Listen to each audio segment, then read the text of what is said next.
La phytothérapie. Ça tombe bien parce que nous avons un vrai spécialiste. Il s'appelle Jacques Labesca. Jacques Labesca est médecin phytothérapeute, écrivain et journaliste. Expert en phytothérapie, il est l'auteur de nombreux livres de référence dans ce domaine. Dans son livre « Ces plantes qui écrivent l'histoire », il nous fait revivre la formule de ses anciens filtres à la lumière des connaissances actuelles. Bonjour, docteur Jacques Labesca. Bonjour, on a commencé à nous chambrer, ça y est. Les remèdes de vieilles femmes, c'est ça?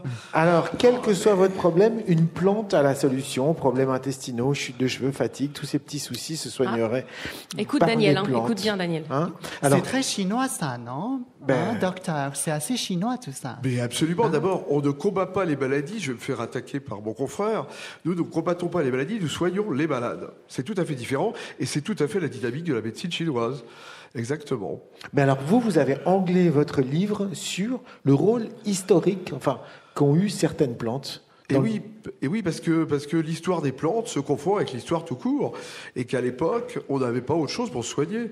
Quand Henri IV avait un abcès anal, il avait que les plantes. Un abcès anal ? Un abcès anal. Je pensais avoir mal entendu. Un abcès anal. Vous vous souvenez pas ? Tu pensais avoir entendu quoi ? Justement, le deuxième mot, j'étais pas sûre. Voilà. C'est après le siège de Pontoise, il a eu un problème de siège. Oui, mais c'est normal. Hein. C'était la oui, sœur donc parlez-nous de maîtresse. l'anus du roi. Qu'est-ce qui s'est passé? C'est grâce à quelle plante qu'on l'a soigné? J'ai pas bien entendu. C'est grâce à quelle plante qu'on a soigné le popotin du roi? La capucine. La quoi? La capucine. D'accord. La capucine, d'ailleurs, qu'on peut manger en bouton. Elle est riche en vitamine C, je vous vois tout à fait avec ta... Avant ou après l'utilisation? Juste après. D'accord. Mais vous savez que tout se rejoint, hein. Joséphine. J'ai une image dégueulasse. Enfin, un abcès, c'est un coup de bistouri dedans. T'as pas besoin de manger des plantes.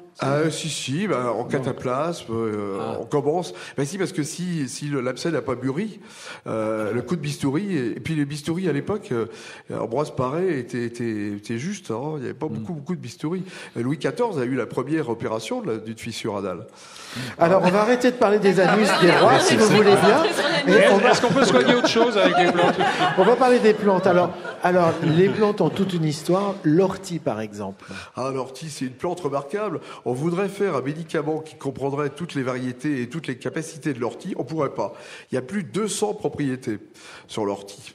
C'est un reminéralisant naturel. Parce que l'intérêt de la plante... C'est un quoi? Un reminéralisant. C'est-à-dire en cas d'ostéoporose, en cas de problème osseux, on peut prendre de l'ortie. Mais votre grand-mère devait vous faire des soupes d'ortie? Non, mais... Non. C'est pour ça, alors. Elle me faisait des feuilles de vigne farcies. C'est autre chose, mais c'est pas mal aussi. Il y a la plante. La feuille de vigne est excellente pour la circulation. Voilà. Donc l'ortie. Donc l'ortie est un reminéralisant. Il y a plus de 200 propriétés, effectivement. Et il y a une autre propriété qui est très amusante. J'en parlais l'autre jour, à savoir que vous êtes en pique-nique, vous saignez du nez, ça peut arriver. Hein. Ouais, souvent, voilà. Oui, souvent. Souvent. Eh bien, vous coupez l'ortie. Alors, en faisant attention de ne pas vous piquer. Parce que, oui. Et voilà, j'attendais. Donc, vous coupez l'ortie avec des gants. Ensuite, le sucre qui s'écoule, vous le mettez sur un coton, vous le mettez dans le nez et vous arrêtez l'hémorragie immédiatement. Et ça, c'est commode. Le nez tombe. On est guéri. Est-ce que vous croyez à ces potions que nous, les Chinois, adorent bouillir parce qu'en fait, on ramasse plein de plantes, on fait bouillir pendant des heures. Et vous ouvrez un resto.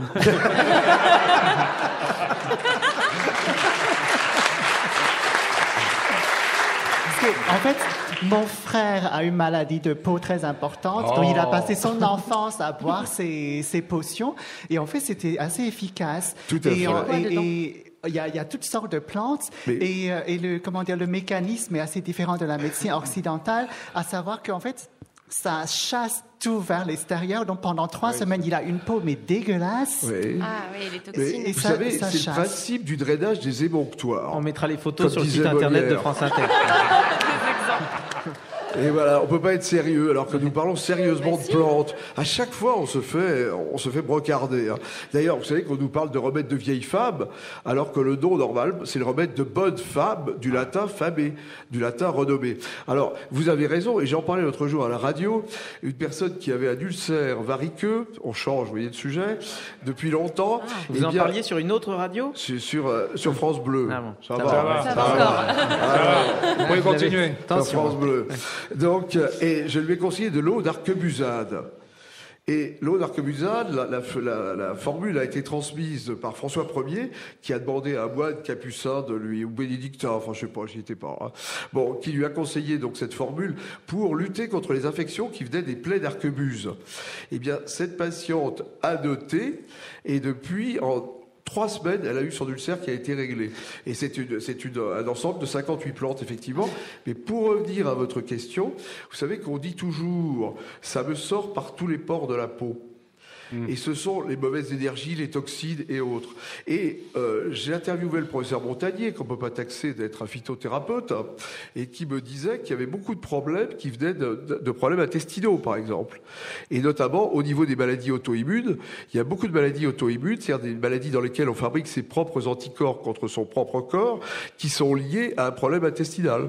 Et on s'aperçoit aussi que même, les bactéries à l'intérieur des intestins agissent aussi sur les maladies neurovégétatives, etc. Exactement. Alors, Il y a une émission juste avant le déjeuner.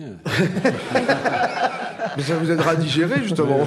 allez, le romarin, alors, le romarin. Ah, l'élixir de la reine de Hongrie. Ah, l'élixir de la reine de Hongrie. Madame de Sévigné en parlait dans toutes ses lettres. Et la reine de Hongrie, qui était Donna Isabella, avait demandé, là encore, à un ermite de lui trouver une formule contre ses vieilles douleurs. Parce qu'elle était secrètement amoureuse du roi Stanislas de Pologne. Enfin, je vais pas remplacer Stéphane Bern, mais, et le roi de Pologne avait 30 ans de moins qu'elle. Donc, et elle avait du mal à démarrer le matin. Alors eh bien, elle a pris du romarin sous forme d'élixir de la reine de Hongrie et elle a tellement démarré qu'elle a épousé le roi Stanislas. Ça, je note. Ça, je on a note tous, la on a recette. toutes. Ah ouais. Mais Est-ce que ils c'est ont pas pas eu d'enfants. dangereux? Est-ce que c'est pas dangereux de dire aux gens vous pouvez tout soigner grâce à une plante en particulier et ils passeraient à côté d'un rendez-vous chez le médecin qui pourrait diagnostiquer quelque chose de grave? C'est vous qui l'avez dit qu'on pouvait tout soigner avec les plantes. Je ne l'ai Oui, pas je dit. sais, c'est moi qui l'ai dit. Oui. Je ne l'ai pas dit. Non, mais j'ai c'est une l'habitude de question. dire que la phytothérapie est une médecine complémentaire. Ouais. Ce n'est pas une médecine ni alternative, ni une médecine douce, parce que Paracelse disait tout est poison ou médicament selon la dose. Donc il peut y avoir des plantes qui peuvent être toxiques. Mais moi j'ai l'habitude, je suis médecin classique, j'étais interne, j'ai l'habitude d'utiliser les deux. Par exemple, un conjointement d'une chimiothérapie, donc vraiment une thérapie lourde, de donner des plantes qui aident à supporter la chimiothérapie, par exemple, qui aident le foie. Mais souvent, et je prends toujours l'exemple, ça fait toujours sourire, mais c'est vrai, en médecine, malheureusement, et je parle sous le contrôle de notre confrère, on a l'habitude de prendre un bazooka pour tuer des mouches. Jean-Christophe ? Et de prendre un bazooka pour tuer les Les mouches, mouches sont de plus en plus résistantes. et les bazookas de plus en plus dangereux. Donc, si bien qu'on fait de plus en plus de dégâts collatéraux. Et regardez, il n'y a pas de mois où on ne supprime pas des médicaments. Parce que le médicament n'est pas à dose humainement correcte souvent. Il est trop concentré. Regardez l'exemple de la levure de riz rouge. Vous connaissez la levure de riz rouge dans la médecine chinoise. La levure de riz rouge. Dis oui. Ah oui. La levure de riz rouge. C'est un colorant naturel de la médecine chinoise. Eh bien, on a découvert qu'elle avait une fonction pour lutter contre le cholestérol. On l'a synthétisée et on a créé des statines. Des médicaments à base de statines. Et maintenant, on se rend compte qu'à ces Keiti, doses-là... vous appelez ça riz rouge. On appelle Keiti, oui, Keiti. Allez-y. Ah oui, mais je continuez. ne parle pas régulièrement le Mais c'est chinois. pas le hein. riz, c'est pas le riz à la base. Non, c'est de la levure de riz.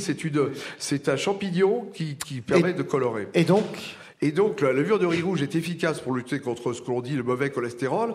En revanche, les médicaments créés à base de levure de riz rouge sont trop concentrés et ont souvent des effets secondaires qui sont pas nuls. Comme des douleurs articulaires, voilà. Et c'est l'histoire du détournement d'une plante, comme le tabac. Le tabac était une plante qui était utilisée par les Indiens d'Amérique du Sud pour lutter contre la gueule de bois en infusion.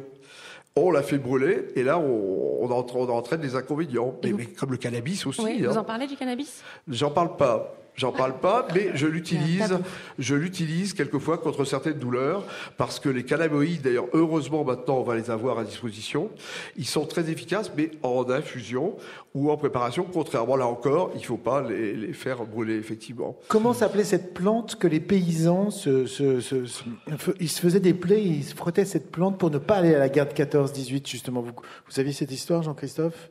Non, mais je sais que beaucoup de méthodes étaient utilisées, notamment de se tirer une balle dans le pied ou de lever un bras. Et de fumer un comprimé d'aspirine. Dans les tranchées.